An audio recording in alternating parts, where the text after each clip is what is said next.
salamun alaih ya rafi'a syani waddaraji. Bismillahirrahmanirrahim. Assalamualaikum warahmatullahi wabarakatuh. Bertemu lagi dengan saya Sunan Al-Farizi di channel Sunan Al-Farizi. Mudah-mudahan kita semua dalam keadaan sehat walafiat. Alhamdulillah Rabbil Alamin. Allahumma salli ala Sayyidina Muhammad wa ala ali Sayyidina Muhammad. Teman-teman yang dimuliakan Allah Subhanahu wa taala, sifat sombong itu sangat dibenci oleh Allah Subhanahu wa taala. Wala tamshi fil ardi marha. Janganlah engkau berjalan di atas dunia ini dalam keadaan sombong. Dan Rasulullah SAW pun sangat melarang kita untuk mempunyai sifat sombong.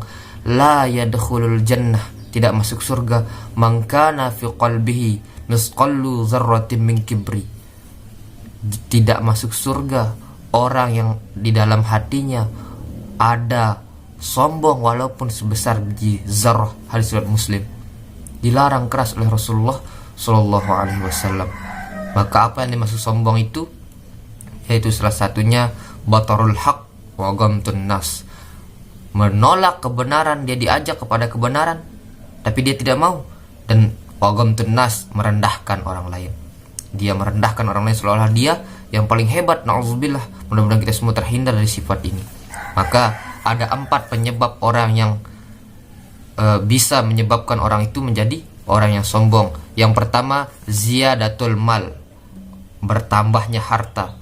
Kita semua tahu bagaimana Qarun dahulu yang selalu meminta saran kepada Nabi Musa alaihissalam. Dia berusaha untuk meminta saran dan berusaha untuk meminta doa pula kepada Nabi Musa alaihissalam. Tapi ketika Allah Subhanahu wa taala mengujinya dengan harta, bertambahnya harta, dia menjadi orang yang sombong. Dia enggan untuk membantu orang lain, dia enggan untuk mengeluarkan zakat dan lain sebagainya.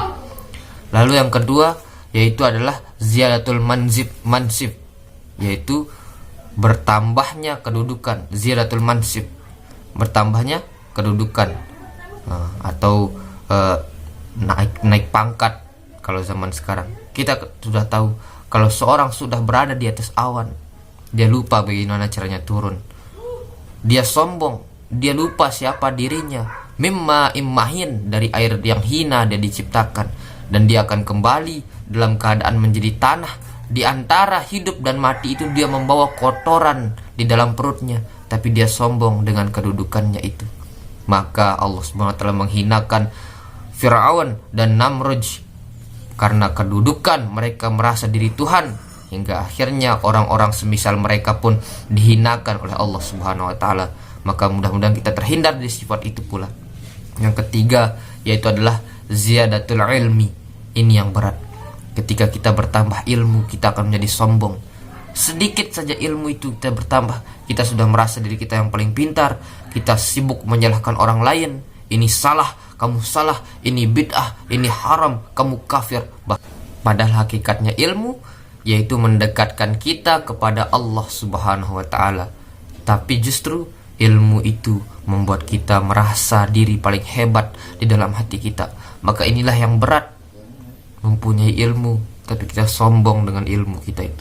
Mudah-mudahan, doakan saya pribadi pula, ilmu saya tidak ada apa-apanya, hanya sebutir pasir di tengah pasir yang begitu banyak di gurun pasir sana. Maka doakan saya agar kita selamat di dalam agama, salamatan fid din. Dan ketika bertambah ilmu, ilmu kita menjadi berkah. Ilmu itulah yang seharusnya membuat kita semakin dekat kepada Allah Subhanahu wa taala. Allah tidak memberikan ilmu illa qalil, kecuali hanya sedikit engkau diberikan ilmu. Wahai sunan, wahai orang-orang, janganlah kita sombong ya. Lalu yang keempat, yaitu ini yang sering kita tidak sadar, ziyadatul ta'ah. Ziyadatul ta'ah, bertambahnya ketaatan kepada Allah Subhanahu wa taala.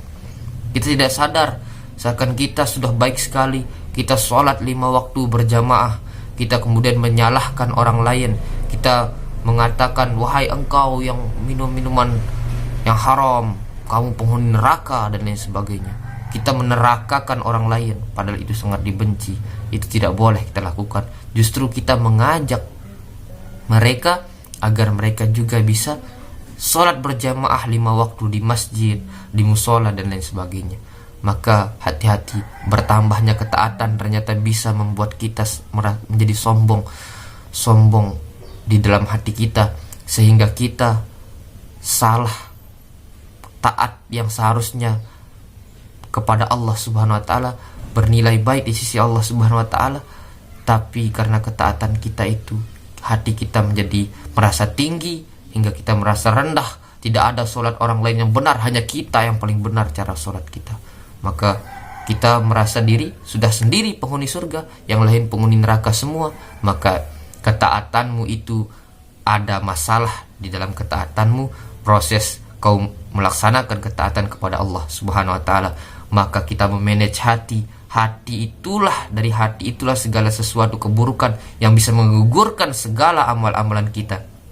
Ala wa inna fil jasadi mudghah, di dalam hati itu ada segumpal darah daging.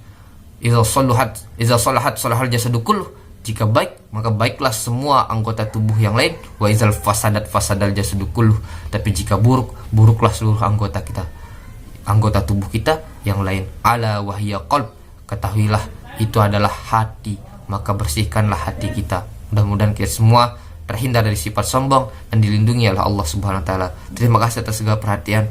Mohon maaf atas segala kekurangan. Assalamualaikum warahmatullahi wabarakatuh.